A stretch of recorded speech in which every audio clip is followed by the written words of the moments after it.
welcome to the very first episode of a show I'm going to call A Shakespearean Tragedy, which is a very fitting name because the first topic that we are going to talk about here is my haircut.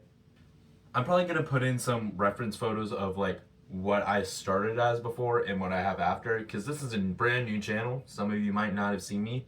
If you want to know what my regular channel is, Brendan is Bizarre. That one I post more like skit content on, but this one I kind of wanted to make it more of like a one-man podcast kind of style where every week I start with a topic and I just ramble about it for maybe anywhere from like 5 minutes to maybe 20 minutes, and then I cut it down and release it to the public. Show's like tagline be your external internal monologue, because basically what I'm going to be doing here is I'm just going to be rambling. As you can see by those references photos I showed you, I shouldn't have gotten a haircut. Pretty chopped now. And a lot of you in the comments, actually there's not a lot of you, I'm expecting this to get like 5 views, but many of you might think, Brendan, you don't look that bad. It's not bad, and I'll agree with you. It's not necessarily bad, but it's not what I wanted, which makes it kind of worse, you know? I asked for 1 inch off the top.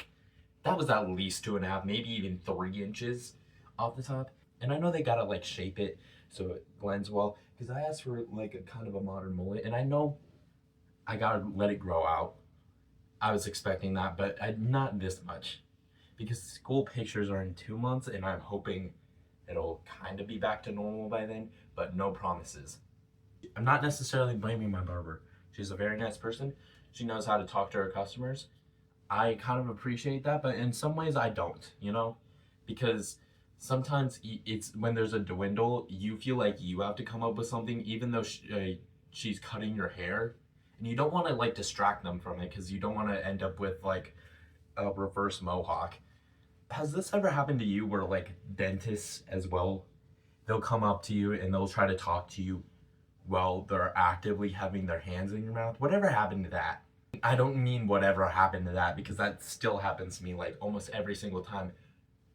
Are you flossing every day? I don't know. You're currently flossing my teeth with your fingernails. I can't really talk to you right now, but thank you, I guess. No, to be honest. Flossing.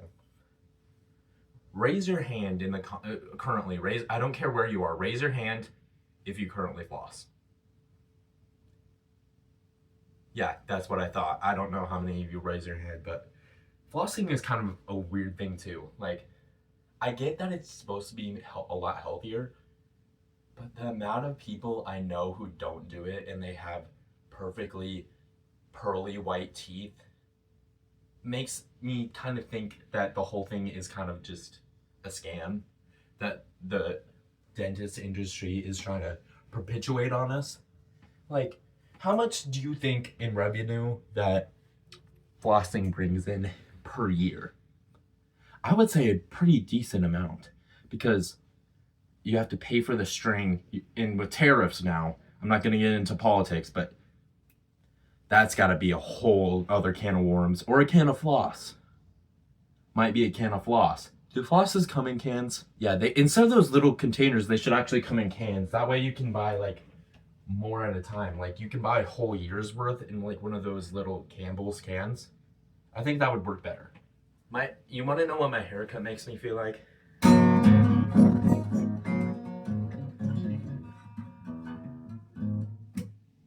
I don't know how to play this thing. I know you're thinking, Brendan, this has a strap. Why aren't you using it? I don't know.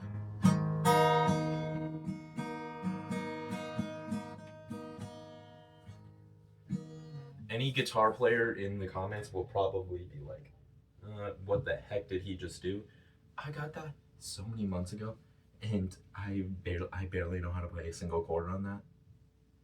Why are playing instruments so hard? Like, I feel like I have to have a callus on my fingernails for it. It's weird.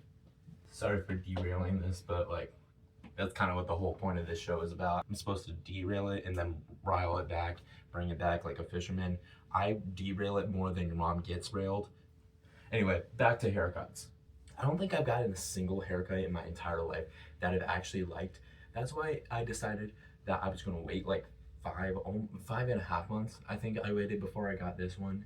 That way I could let it grow out, so that way when they cut off like the amount that I ask, it doesn't look as short. But for some reason, this one looks shorter than the last haircut I got. Even though I let it grow out and I told her I only wanted 1 inch off the top. Does this look like 1 inch Linda? I don't know her name. I don't remember it. I'm not gonna lie. I still left a $5 tip. The tipping is one of those things that I feel like you have to do. Tipping, if you have enough money to go out but not to tip the waiter, you don't have enough money to go out. Plain and simple, folks. I'm a firm believer in that, but I do believe that we shouldn't have to tip, you know? I do believe that they should just be paying them fairly, but that's a whole other can of worms I'm not trying to get into in this episode, because this episode's about haircuts and I just derailed it to talking about the economy. I feel like everything can go back to the economy. Stars. Think about it for a second. Stars go back to NASA, because NASA looks at stars. What does NASA take? 1% of federal funding, I think. And everybody's like, defund NASA, defund NASA. It's not really taking that much, honestly. I need to get off politics. I got my yearbook right here. Whatever happened to yearbook quotes?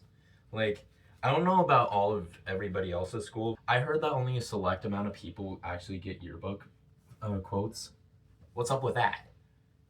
What if I want to reference my favorite episode of The Office and I can't because, well, first of all, I'm not one of the ones chosen, and second of all, I'm not a senior, because I think they only choose seniors for that. At my school, at least. It's kind of lame. I'm going to be a junior. Not really excited about junior testing.